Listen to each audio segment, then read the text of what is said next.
Good afternoon. Thank you for joining hashtag No Limits. I appreciate you all joining me today. Hashtag No Limits is a program in which I interview people that society has placed limits upon, but who have busted through those limits.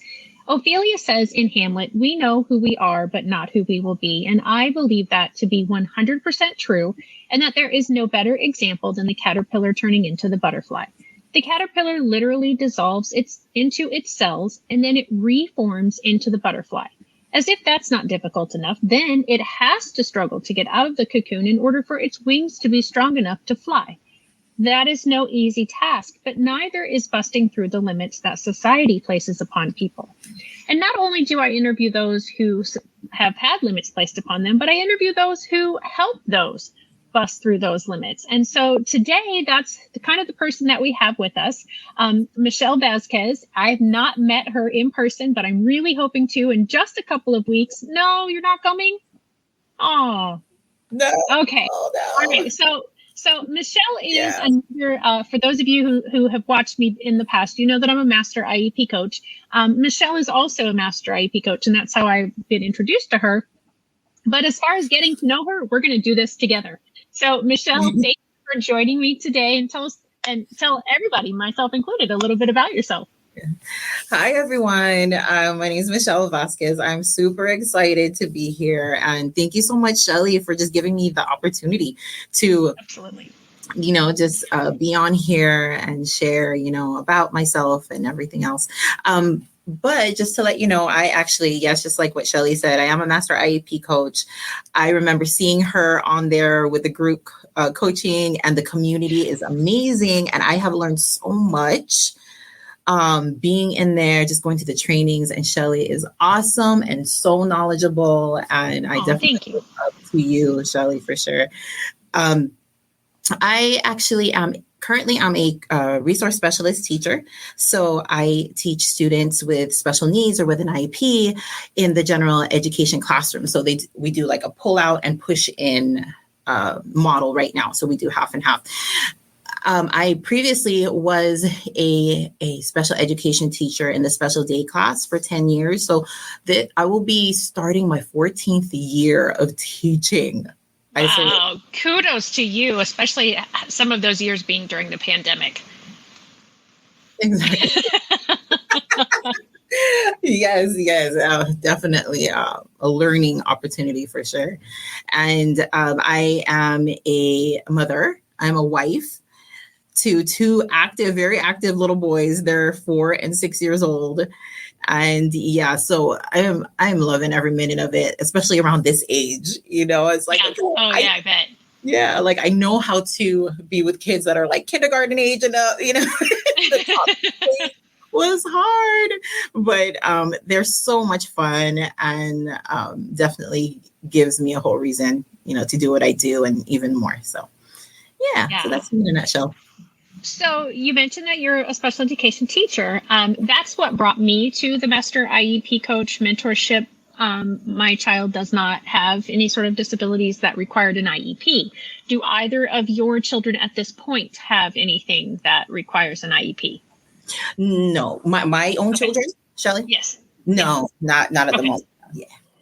It's the reason I ask is because I started the mentorship several years ago, and it was pretty new. I think I was in maybe Catherine's third mentorship class.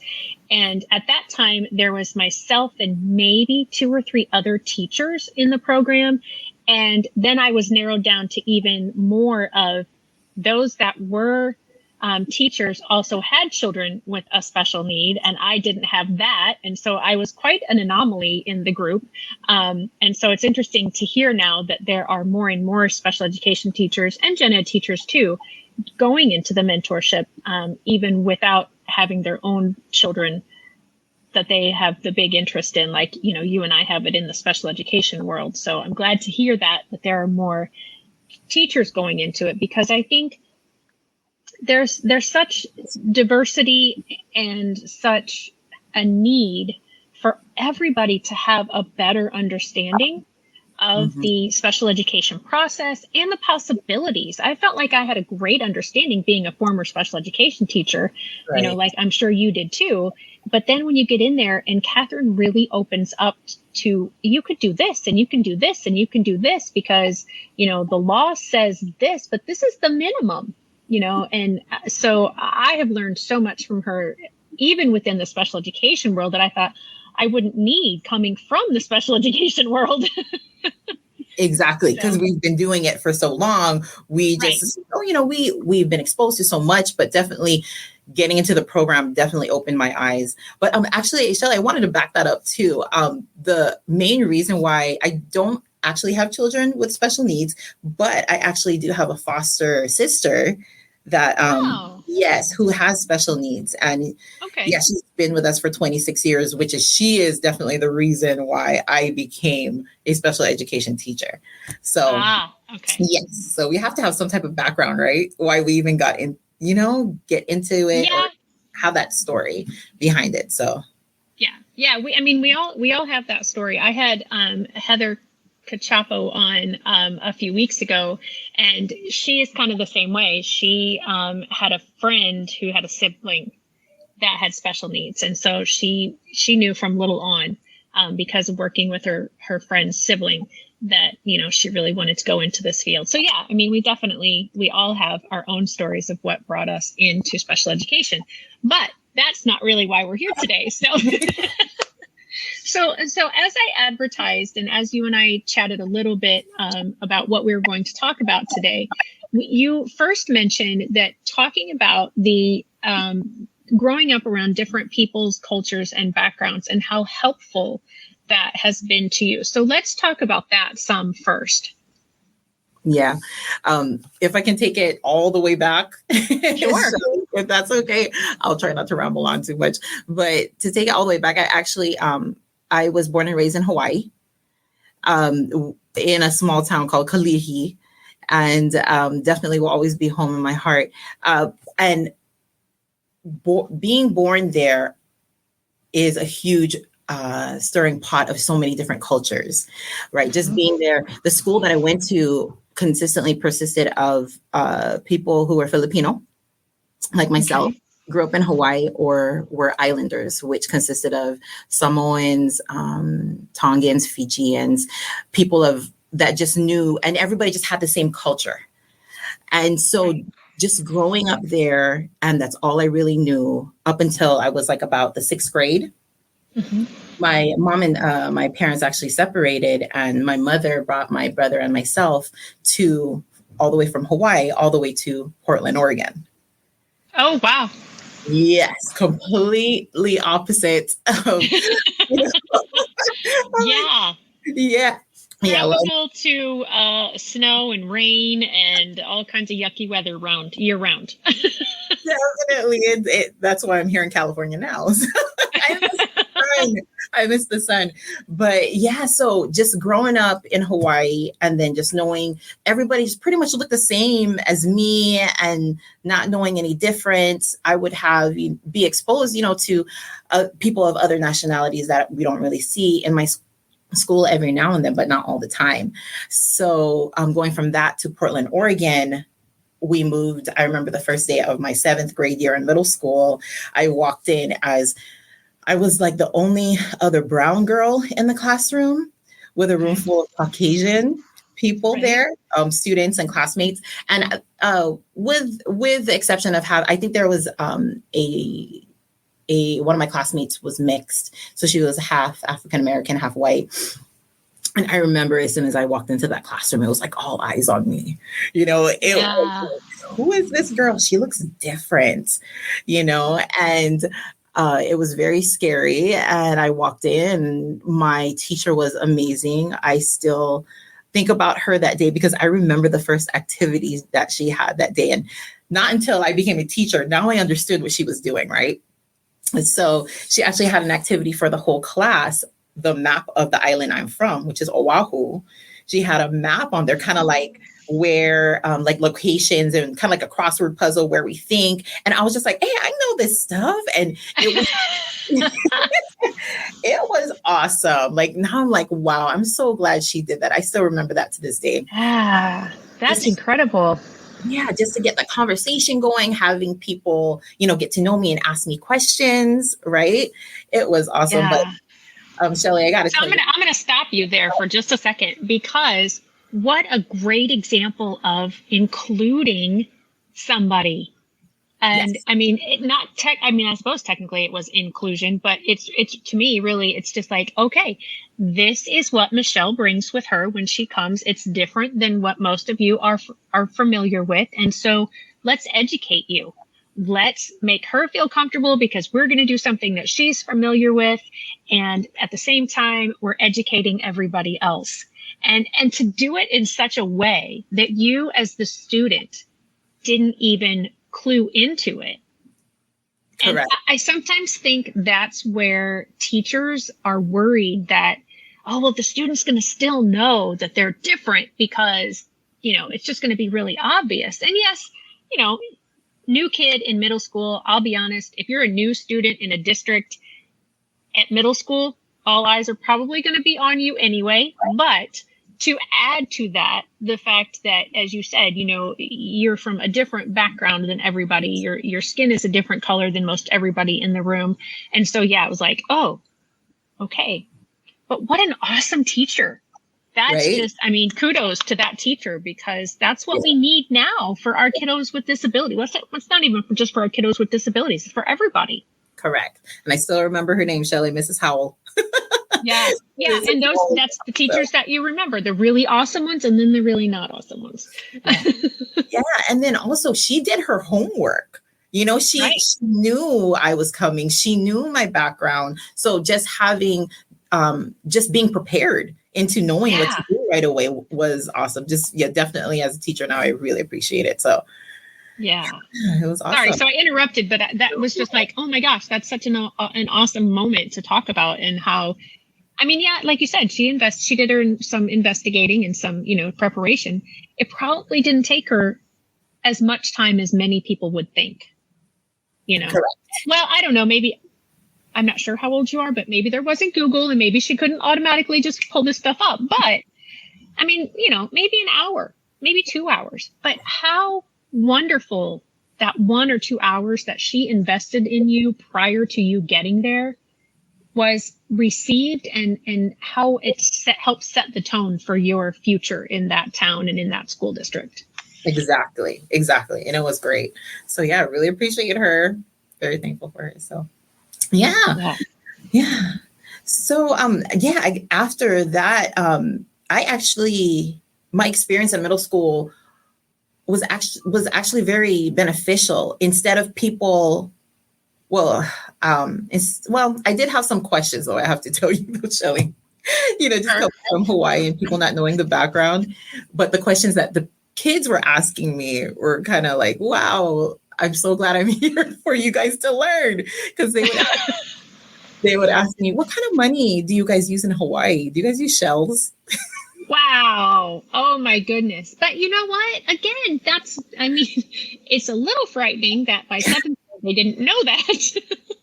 But at the same time, I'm glad they felt they could ask you. Yes. That speaks to that inclusion and inclusiveness, that if we I sometimes think we're scared to let gen ed kids ask special ed students the questions because we're afraid it's going to offend them or hurt their feelings. But I think when you are open and honest, and you honestly have a real honest question, then, I mean, things can just blossom and flourish. And they might have been, like, really, this is a real question. I get that. But at the same time, it educated both of you, in different ways, of course. But yeah.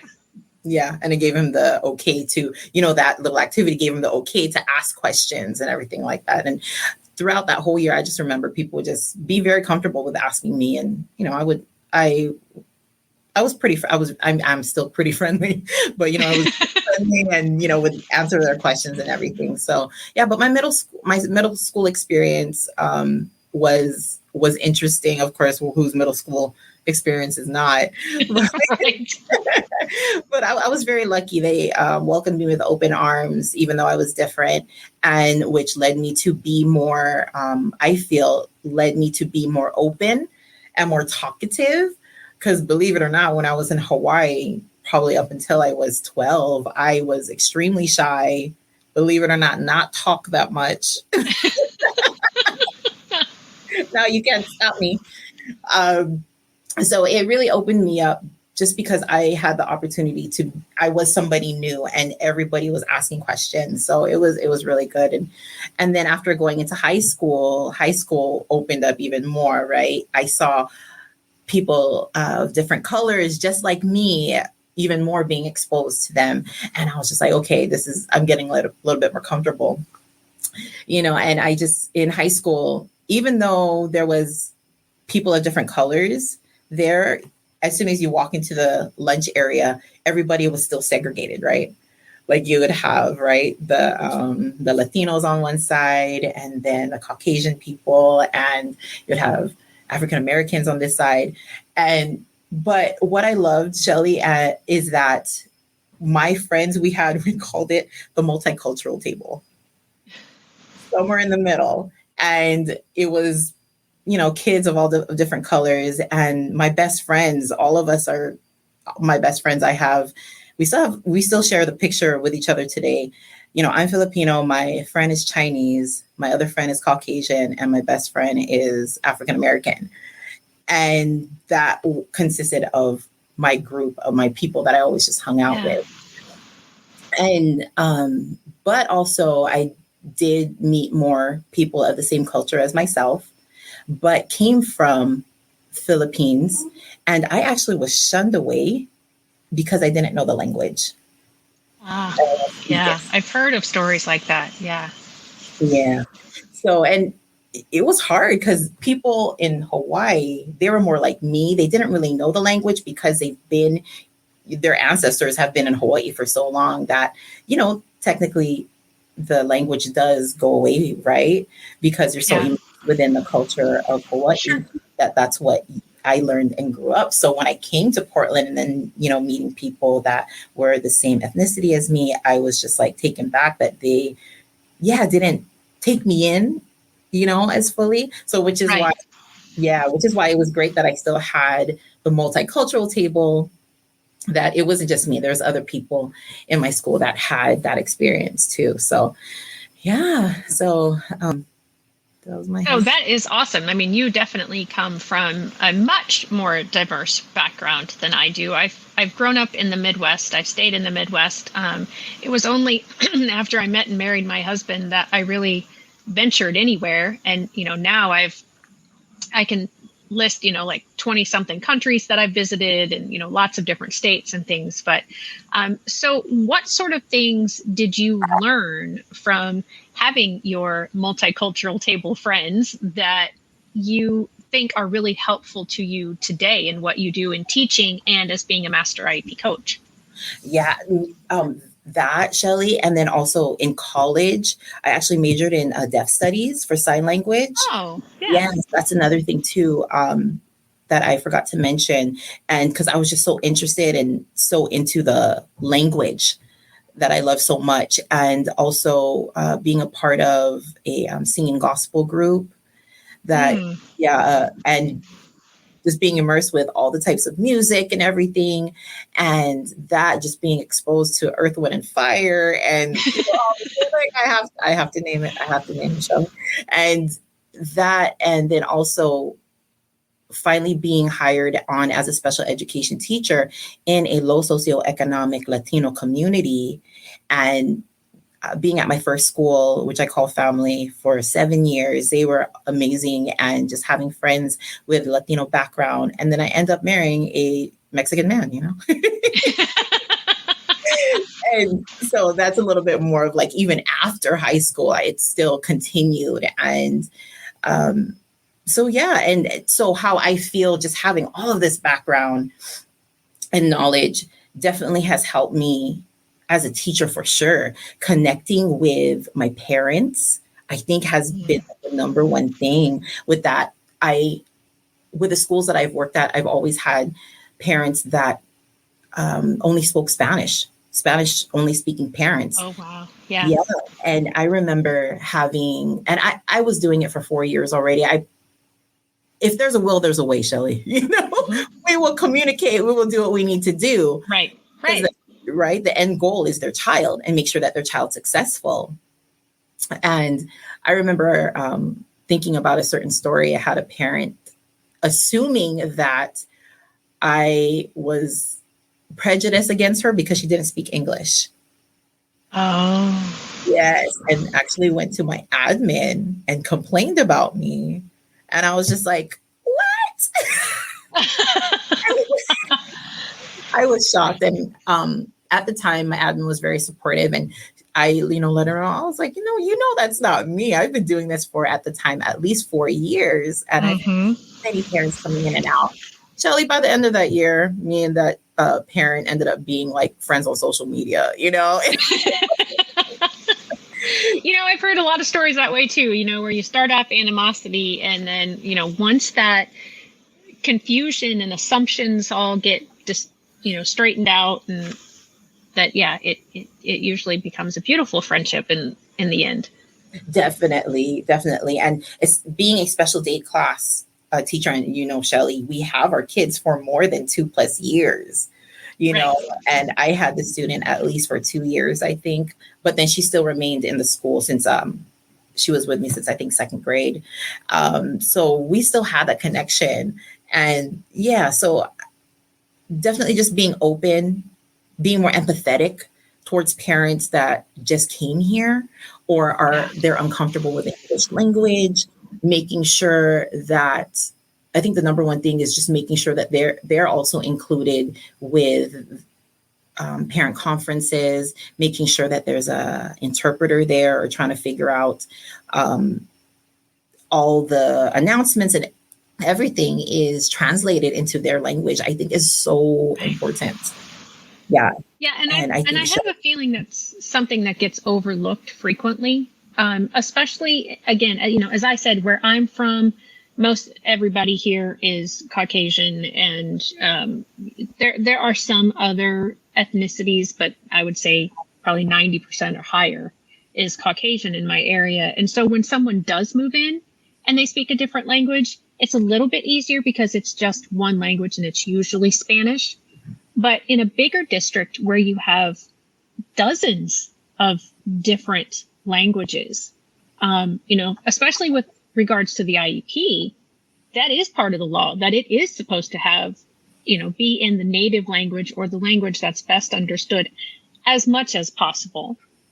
And so, I don't know that a lot of people are aware of that, and especially the people who need it. I don't think they are aware that is a service that is provided to them if their child is receiving special education. Yes, agreed. And I think the most difficult part, Shelley, is the languages that are non-Spanish. Because I had a student that was Chinese, and I think his dad spoke Mandarin. And just to, we had to go to the special ed department of our school district and make sure that, we had an interpreter and everything. But that's difficult to even get, right? And and, as much as we can, good thing we have apps on our phone that can do translation, because that is how I survived with my parents. And these apps are amazing with every single language in the whole world just to speak to somebody. So that's how me and this parent communicated as well. So, yeah. Yeah, I had in my entire teaching career, I only had one student that the parent spoke anything other than English, and it was Spanish. And thankfully, there was a Spanish teacher who taught Spanish in my school district, but she really didn't. I mean, it was a junior high level Spanish class. So, she really didn't do a lot of the communication. And so I did. I mean, this was before cell phones were super prevalent and we had all these apps, but I would Google Translate to try, when I would write my notes back and forth, I would write it in English and then I would translate it so that if mom could maybe pick some of it out of the English, but wasn't quite sure, she could look at the Spanish, or vice versa, because some things don't always translate evenly, or exactly is maybe a better word. And yeah, so I can imagine that is very difficult. Like I said, in the larger district with all the different potential Mhm. languages that you could need to translate. And yeah, the announcements, the finding out all of that information has to be really, really tough. So I'm glad to hear that you found apps to overcome some of those limitations. What was your sort of percentages of different ethnicities that you worked with? Um, my first and third school, their percentages were pretty high with Latino community. It was like 97%. Okay. It was extreme. Yes, yes. So a lot of Spanish speakers, and then some African Americans, and some African Americans would be next, and then some Asian, but it was really rare. Yeah. Yeah. So, So how did that, or did that direct the needs? Like were the needs very different, or were they very similar across all the ethnicities that you've worked with? Or like what did you find the most interesting and the most difficult? yeah, that's a good question. Definitely getting Spanish translators were so much easier, Mm-hmm. and is easier currently. We also do have parents. I do have a parent that is deaf, that is deaf as well, and that isn't too difficult also. But definitely like something other than that, like we would have people from the Middle East and Asian. Those were more difficult to make sure that we get at least an interpreter. But the communication was definitely harder, and I just feel for those parents, and just trying Yeah. my best, you know, and trying to contact the special ed department, kind of like, okay, what do I do, you know? And I'm very happy. My current special ed department, they're very good with making sure that they get it done. Yeah, something that I've heard multiple times, and I've not experienced it because, as I said, I'm very boring in where I live as far as different ethnicities. Um, did you find that the people that you had in your classrooms truly should be there?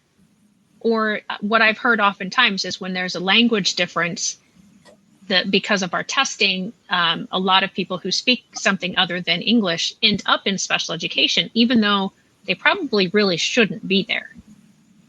Yeah, Shelly, I've heard stories too, and I think I volunteered or just went to observe a classroom too, and they would tell me certain students were like, do not belong here. Another Spanish, yeah, just came from another country that didn't belong there. My experience in my own classrooms, I haven't experienced that. Yeah, I haven't experienced that. I majority of the time it's like, no, they do belong with me in the special day class for sure. But yeah, I've heard of stories, and it's just unfortunate. What I like, I will say, what I like about the testing that we do before having the student come into this, the special ed program, is that I know with my speech and language pathologist, she makes sure that we have a Spanish translator there to do the speech and language testing in Spanish, also to make sure that all of her grounds are covered. And Good. I love that. I love that. And then Yeah. same thing with our psychologists. I know they have that provided as well if they feel the need to. So Yeah. So is it okay if I kind of shift gears a little bit? yes. So tell us about your foster sister, because you said that she's one of the main reasons that you went into special education. You're gonna make me cry, Shelly. Sorry. Sorry, that was not my intention. Yeah. She is. I can't believe I'm crying on live. It's okay. It just shows how passionate and how much you love her. Yes, definitely. Definitely. She came into our lives when I was 12. My mom opened up her own business of taking care of adults with special needs. And Wow. yes. So we've had two clients two clients, and one of them was my foster sister. And she has autism, multiple disabilities. She's nonverbal, and Down syndrome. Yeah, she has Down syndrome. And so she was with us, I think, when she was early 20s. She's been with my mother for more than 20 years, 20 plus years. Wow. Yes. Her own biological mother is very much in the picture, and she comes to visit her as much as she can. And with Leanne, my foster sister, she has her behavior issues were pretty high back when she first came with us. Mm-hmm. So it was a learning experience for sure. My poor brother, when we were younger, he was only 8 at the time. She would chase him around the house. He was scared. he was just scared because he was short at the time. Now he's like 6'2" and like, Yeah. But you take on so much more empathy, I think, Shelly, growing up with somebody with special needs. And sorry. It's okay. Yeah. So, take your time. Yeah. Just growing up with somebody with special needs, and she has taught me so much still to this day. Yeah. So go ahead. Well, I was just going to say, so tell me some of the things that she has taught you. And we got a comment from Janine. I'm guessing this is potentially somebody that you know. Yeah, it's my cousin, okay. So she knows. Yes, everybody knows who she is, and she is stuck to my mother like glue. That is my mother's baby. She like her. Sometimes me and my brother question, like, "Mom, you like her better than us?" That's okay. My daughter used to say that about my students all the time. She's like, "I am your child, not them." Yes. Like, because I would always refer to them as my kids. Exactly. We still do that, right, Shelly? Right? Yeah. You have to. Yeah. The things that she's taught me, well, behavior wise, she would chase us around the house. She would throw, things towards us or towards family members, objects, become physical, at times, a lot of the times actually. And we just learned how to cope and and I think she just kind of knew. She knew that we're her brother and sister, and my mom is technically, her foster mom. That's her mother, and she just learned that there were boundaries as she's gotten older, right? And now she's, I think, I want to say 48. Okay, Shelly. So she's been. We grew up with her, and it was awesome, and I wouldn't change it for the world. Yeah, that's wonderful to hear. And to know that those, I think that could potentially give hope to a lot of people, just in the sense that she was already in her early 20s when you all came into her life, and that even though it could have seemed very depressing or lost cause or very, I'm not even really sure, I'm troubling with grasping the right words here, but to know that she is a successful grown up now, and that, the right interventions, the right steps being taken. I don't, just a different approach to maybe a parenting style. I don't want to discount her biological mom at all, and saying that, the right people came in. I don't want to say that, but different people to come along and help support in that situation. And that hope of, still in the early 20s, it was still pretty tough. Right.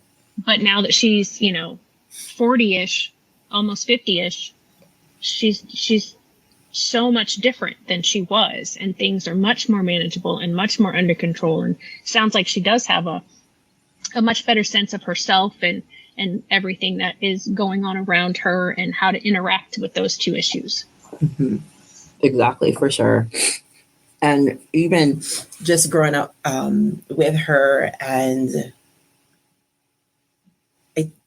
just knowing, I was going to say, sorry, that I actually went into sign language because of her too, because that was one communication style that I know they used when she was in high school to see, just to have her communicate with us. Cause that was, Right.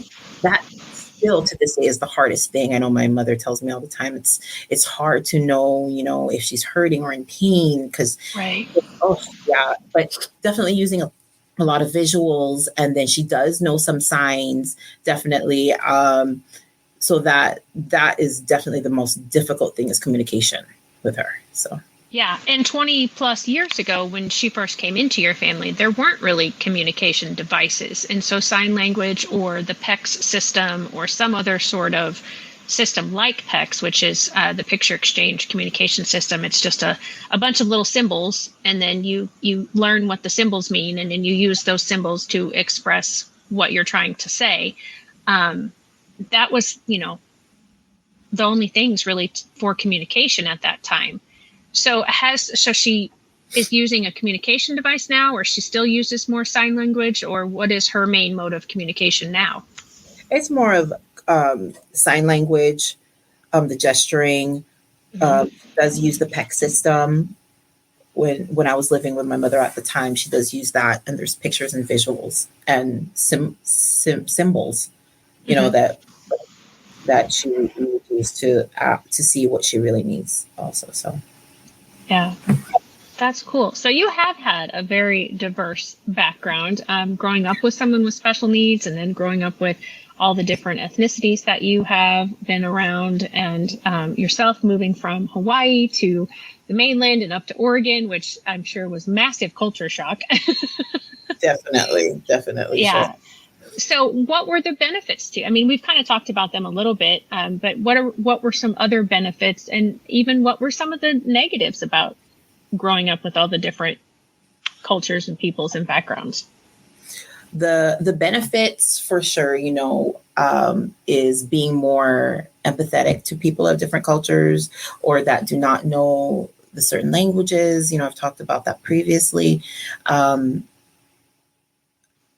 I think Shelly, I'm very fortunate that my family in itself, I have a really close knit family with not just myself, but you see my cousin on here, and we're a very close knit family, extended family as well, and I think it's part of our Hawaiian culture is that we accepted anybody that came to our home, and we would throw these big parties at my cousin's home, and we would just accept everybody. Oh, come on in. And, like eat this food. My auntie wouldn't take no for an answer.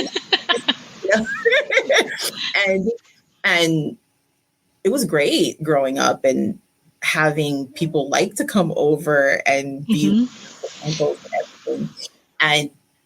And it was my friends of different cultures coming in like, oh, we love coming to your house because, you guys always feed us. And right? And That's always one way to make teenagers happy is feed them. Yes, all my friends knew that back in the day. So yeah, it was great. And definitely just learning them, just welcoming into our culture, and then us vice versa, learning about theirs as well. And yeah, so that was definitely beneficial. And also bring it back to when I did go to college. It wasn't until I went to college I was involved in a Filipino Americans student association back then. And I really found a huge love for my own culture. I was very involved. Nice. Yes, I was involved in a huge production every year. They would, it's called the Filipino Cultural Night. And I was very involved they made us learn the cultural dances and be part of the skits and everything like that, how it was like in the Philippines. And it was then where I really embraced myself being a Filipino. So not just only learning about other cultures, right, Shelley, but learning about your own and where you came from, right, to really get that appreciation. So it wasn't until then that I really, I really had a true love for my culture. So learning about yourself, being empathetic was great, is I think the benefits. And yeah, just growing up with all these different people and backgrounds. Right. And then definitely the negative side to it was when I would come across people, like I said earlier, of my own culture that didn't like that I didn't know the language. And I know I'm not the only one in my own culture, but people of other cultures, I know they feel that way as well, being quote unquote American born, right? And not knowing the language, and how come you don't know the language? And I still get questioned to this day about it. Yeah. But I still don't make other people feel that they're indifferent just because, they don't know a certain language. Right. So that has always been my purpose, to try to make sure not to have people feel excluded, try to make sure everybody's included in that. So that kind of is the negative part of being around other cultures, is just them just not being educated enough as well, to not knowing other people's cultures also, and just them assuming this is how your group of people is like, and everything. I think just being closed-minded. So yeah. Kobe and Clan says, yes, you're on point. We must appreciate our own ethnicity to appreciate others, because we can emphasize the love and respect of culture and traditions. And yeah, that is definitely a downfall, again, to the area that I'm in. There are a lot of people who, because they haven't experienced other people, other cultures, even other parts of the country, it's not intentional, but their mind is just very, well, this is how it is. Well, yeah, that's how it is right here.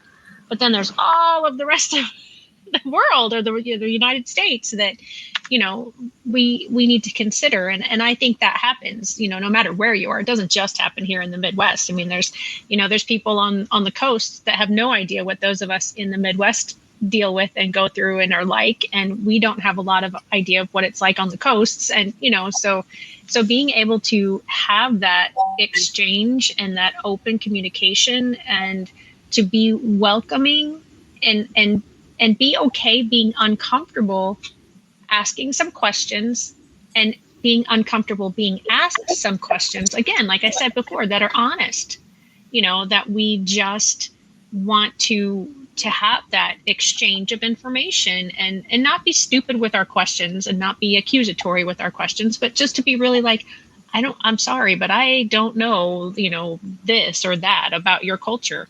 Can you help me understand it? Or like you said for yourself, I don't know this about my own culture. And I think that is a ton of limits that we could all bust through on a very regular basis, is just getting to truly know our neighbors, and not just, oh, that's Michelle that lives across the street, but like, hey, Michelle, your skin is a little different than mine, or you speak a little bit differently than I do, or you seem to have a little bit different traditions than I do. Let's talk about that. Let's, be open and welcoming. I think our world would be an incredibly better place if we did that more frequently and honestly.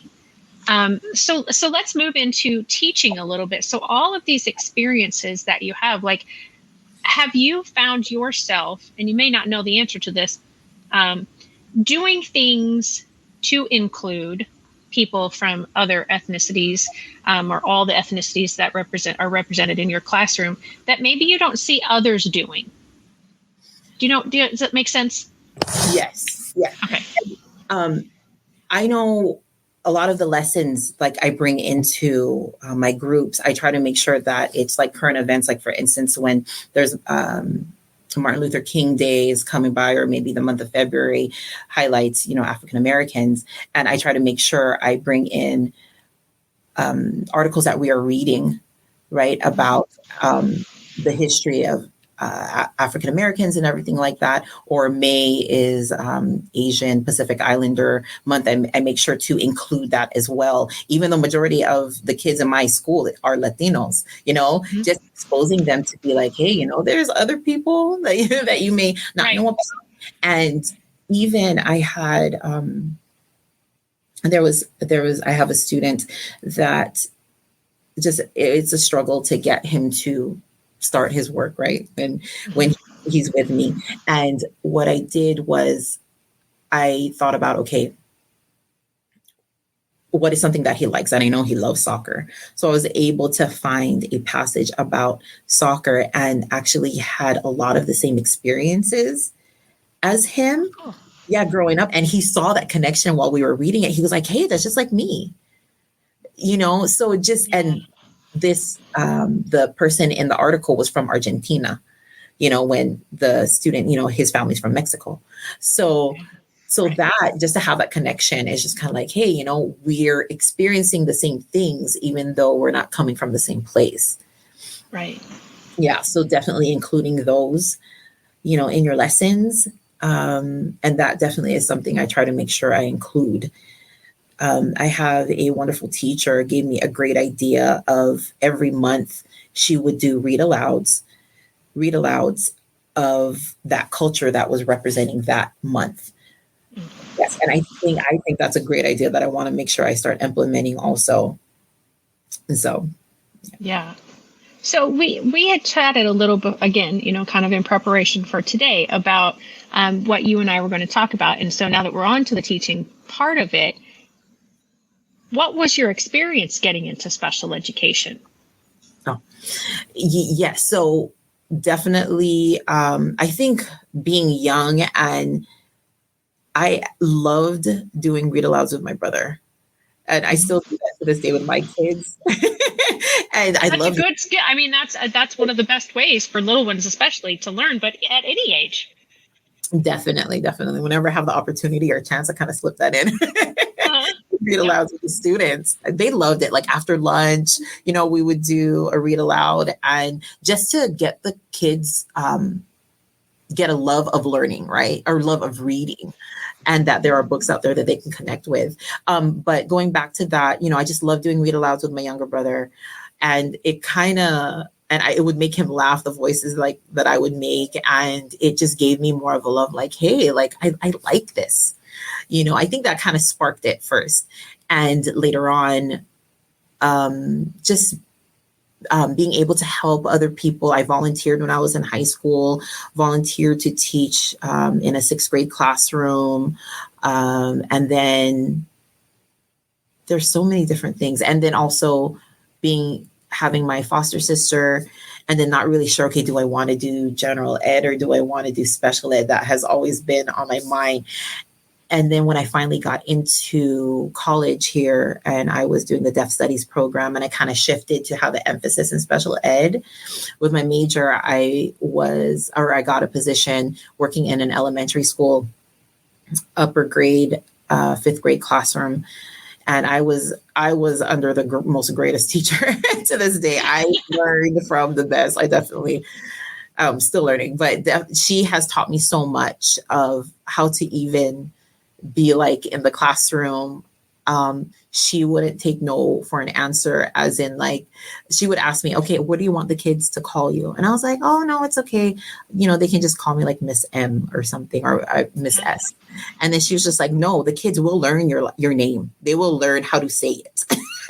And my maiden name is Sagusho, and it is nothing. It's not how it's spelled at all. So, and such a huge tongue twister. But no, the kids learned how to say it, and she made sure of that. If the kids can say Tyrannosaurus Rex, Shelley, True. Yeah, that's true. Can learn, they can learn how to say certain things. So I definitely took that with me up until today. I made sure that they learned how to pronounce certain things. But the experience of doing that, working in a gen ed classroom, for a few years, and then the need for special ed was high at that time back in 2000. I'm not sure, 2006 or so, and it still is. But at that time, I knew, I was like, something about special ed. I want to see if it's something that I really do want to get into, So I actually was employed with a fantastic outside agency of being a one-on-one behavior therapist. Oh, nice. Yeah, with an outside agency, and had the best training.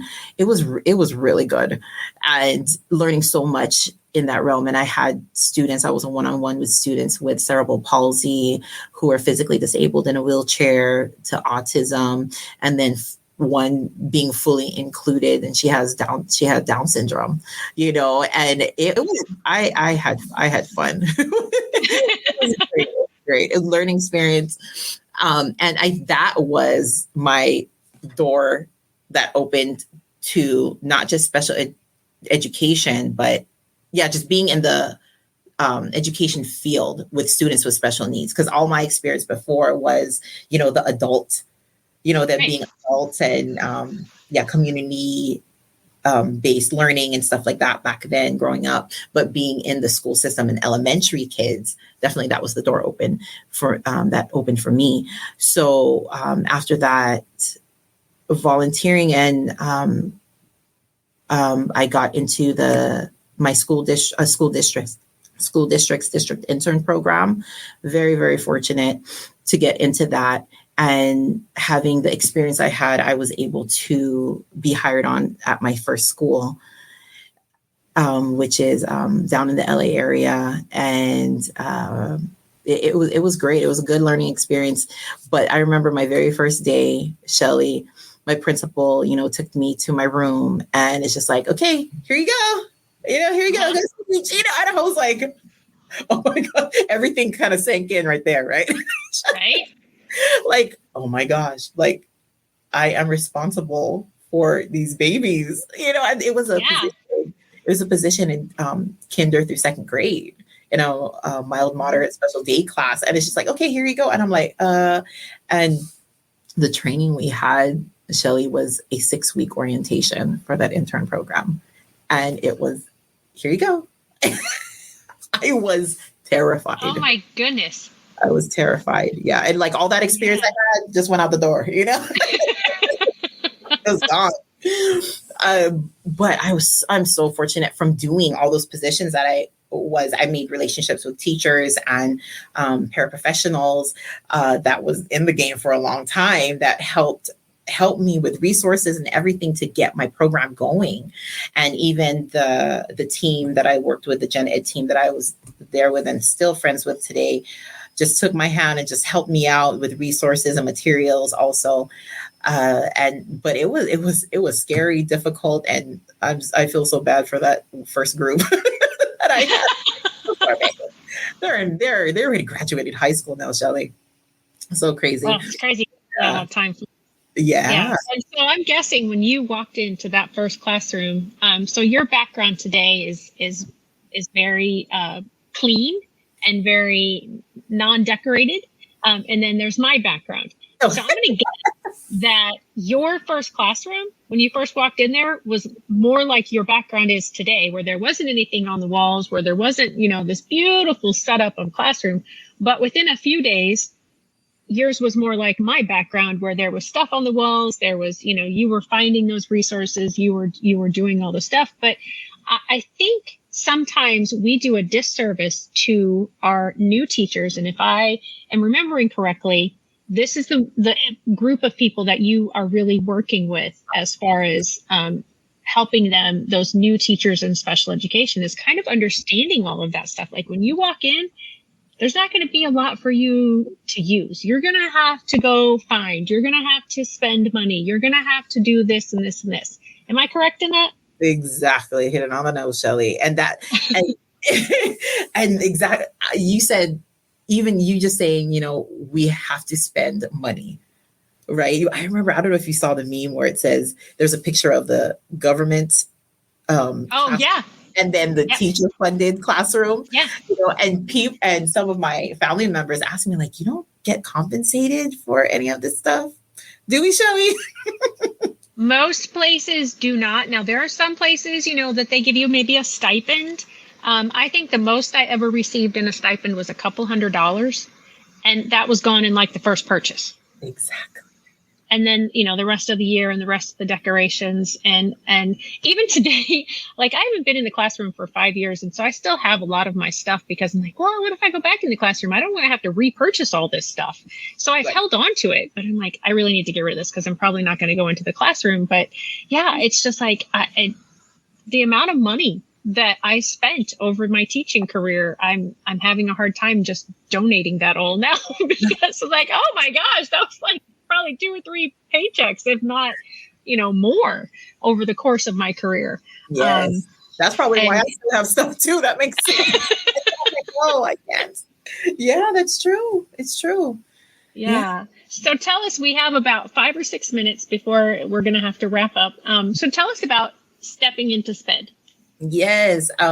Yes, I'm starting a new podcast, hopefully launching July 25th. And it is called Stepping into Special Education. And so what it is I'll be helping new special education teachers thrive through self-growth, the internal work, and then also professionally as well. The quick classroom organization that's functional, doesn't have to be pretty, but something that is functional, something that they can do quick right away. And then also having the community building, which is having the relationships with, that's what we do in the Master IEP Coach, making sure that everybody feels included in the IEP table. But just having relationships, how to work well with your paraprofessional, how to gain relationships with your students, the parents, and then also communicating with the outside services, right? Which is like the school psychologist or the speech and language. There's so many adults involved, right? Yes. We do. Yes. And coordinating all of that, but then just making sure that that you have that good relationship with everybody, and everybody, especially your paraprofessionals. I remember I had up to 4 in my room one time with a class of only 10 students. Mm-hmm. Yeah. It's like, how do you manage it all? Exactly. When you're not really their boss, but you kind of are. Right. And so that's who I would love to work with, even more new special education teachers that just don't know where to start, don't know where to go, not really sure how to work with, the paraprofessionals or parents. That is what I'm hoping with this podcast, and helping them just getting those quick wins to set up their classroom. Having interviews with school psychologists and other fellow teachers, even parents, bringing parents in to let special education teachers know the everyday life that, we are blessed with these babies for 6-7 hours at a time, but they go home to parents, for the rest of their lives. We're only with them for a fraction of the time. So sometimes we forget about that, right? And we forget of how difficult it can be for the parents. So definitely bringing on parents is definitely one of my main things I want to do as well. Just having their background story and letting educators know, what it's like. So that is my hopes for this podcast. And definitely you're an inspiration too, Shelley. Oh, thank you. And to your point, I mean, I had some students that I had for 7, 8, 9, and 10 years. I had 4 different students that I had in for those amount of years. And then the rest of my students, like you said, I had for 2 to 4 years, depending, because I had in the building where I taught the longest, K through 8 of the most severe in that school district. And then K through 4 of just the kiddos who just needed the extra little bit of outside help from their general education classroom. So my ones that I had that were the most severe, I had one student for 10 years, the day I walked into that district until the day I walked out of that district. And she walked in and walked out the same time I did. So, so because of that experience, I thought I had a pretty good idea of what it was like. And then I wrote my book and I did my interviews of these families, and I was blown away at how much more there is to their lives, and how much more I appreciate their lives now than I even did before. And so I'm forever grateful to the families that let me write about them and those who can't teach, because it shows a completely different aspect and perspective to teachers that we don't have. And it's, I think, very vital that we understand that, because like you said, we just have them for a few hours a day. We don't have them all summer. Oftentimes they go to a different teacher the next year, certainly in general education, sometimes even in special education, that happens too. And so it is important for us to know what's going on at home. how can we cooperate and collaborate so that we can make things at home very similar to what's happening at school? Yes. Yes, that is number one. Because, yeah, Shelly, just having, we want the child to be structured a certain way, here. Thank you, Karina. Um, and That's good. You have support today. Yes, I do. Always. Oh, yes. And it's so difficult, right, Shelly, to have the same structure of what we're doing here at school and then what we're doing at home. That's probably like the most difficult.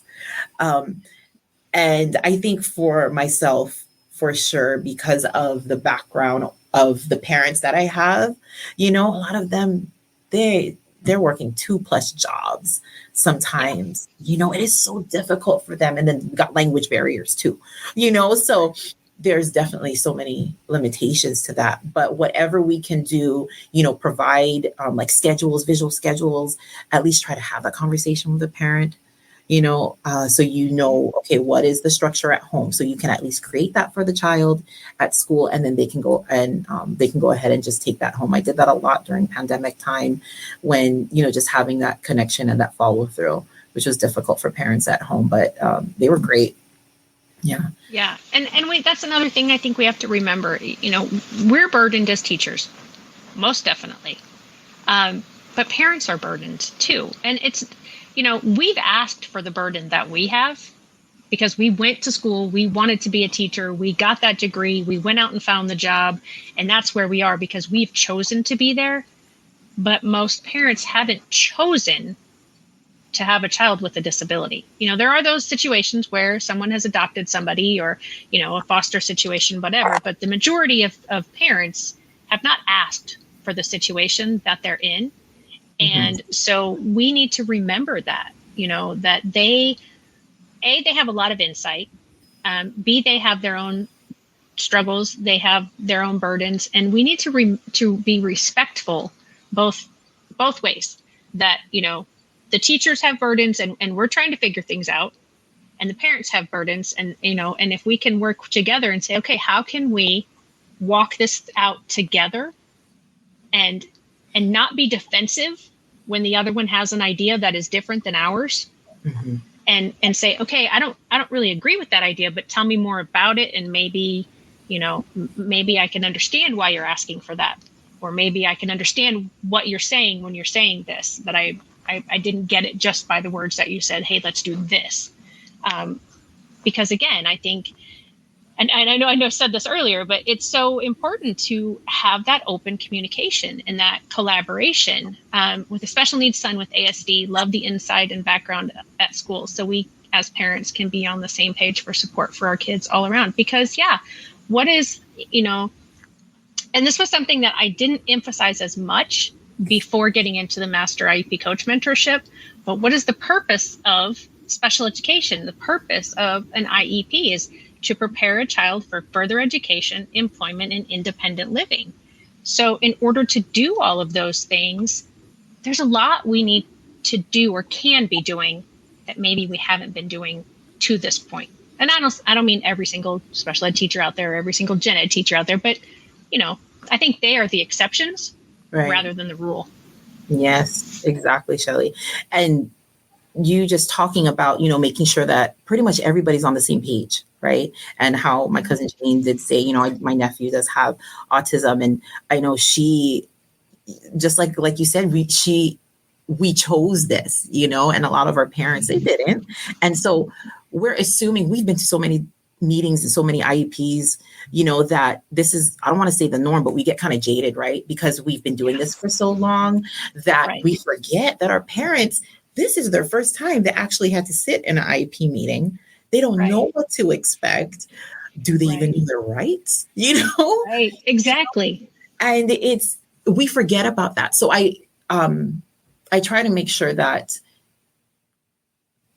we communicate with the parents and kind of give them a heads up. Okay, this is what we're talking about. And, the things that we learn at Master IEP Coach to help support the parent, I think is so important to making sure that parent input statement is there, right? It's such a big deal. And what was I going to say? Also, I was going to take it back to making sure that parents don't get so defensive, because I know I've had parents that didn't have a good experience with the schools that they've had in the past. So they kind of bring that with them right to this new school when they come to me. Right. And so I try to make sure when I do meet with them the first time, or when we do have those parent conferences or like back to school night, I try to make sure and emphasize that, just letting you know that, just as long as all of us support each other, we communicate as much as we can, moms, dads, grandpa, grandma, guardians, foster parents, just as long as we communicate with each other, at the end of the day, it's the child that we are supporting. And with me doing this for now going to be 14 years, that is when I see the child become successful. Yes. Right? When everybody is on the same page, whether the child likes it or not, they know they can't get away with stuff at home and at school. Oh my gosh, yes. Right? I have seen them skyrocket, and it's so beautiful to see, because we've had them for so long. We have them for how many years? Yeah. But that huge growth is great. So, yeah. Yeah. And definitely when it comes to, and we've gone over a little bit, so I'm going to wrap up here, I promise. But definitely when it comes to behaviors, unwanted behaviors, if you can get everybody on the same page, exactly what you said, it's not quite the same with academics. It does work, but when it has to do with behaviors, most definitely, when they know, okay, no matter where I go, the same standards are going to be applied and the same levels of discipline are going to be applied, it can change so much so quickly. And that was the love that I eventually fell into, was the behavior side of things, because of experiences that I had. But definitely when you can be collaborative, and when you can remember, everybody's going through a tough time, kind of is the basic, whether you're the parent, whether you're the teacher, and certainly if you're the student, no student asks or wants to be a person who's struggling in school. And I think that's something we really, really forget the most often, is that here's this child just trying to be like everybody else.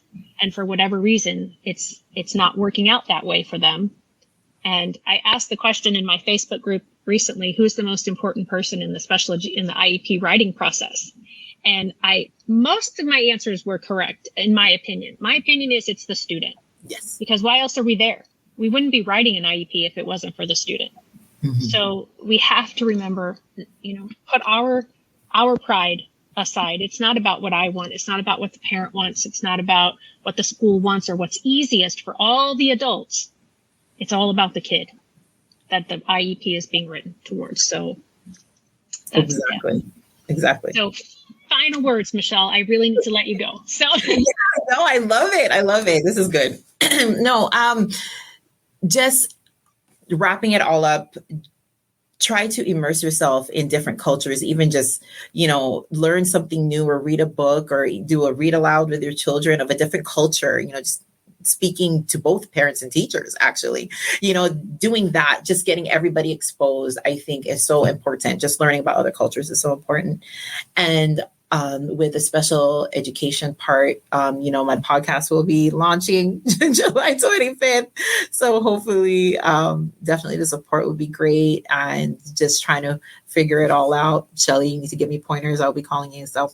Oh, absolutely. I'll do what I can. I'm eventually wanting to put this out as a podcast too. My daughter's supposed to be helping me with all of that, because I'm too old to get all the tech, but she's a recent college graduate, so she understands all of that stuff. But how can people find you? Like, how can these new teachers, do you have a website that you work one-on-one with them, or is it just mostly going to be through Stepping into Special Education podcast?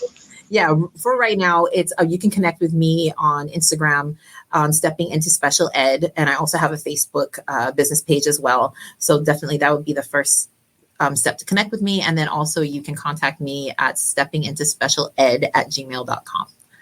Okay, Perfect. And I will try to put all of those things in the comment section so that people can use those and access those. Michelle, it's been so wonderful to get to know you today. Thank you. I'm disappointed that I don't get to meet you in person in a few weeks, but I understand how that all goes. And for everybody else, next week is July 4th week, and I am on vacation, so there will not be a hashtag No Limits. But when I come back on July 12th, I will have the Autism Dad, also known as Rob Gorski.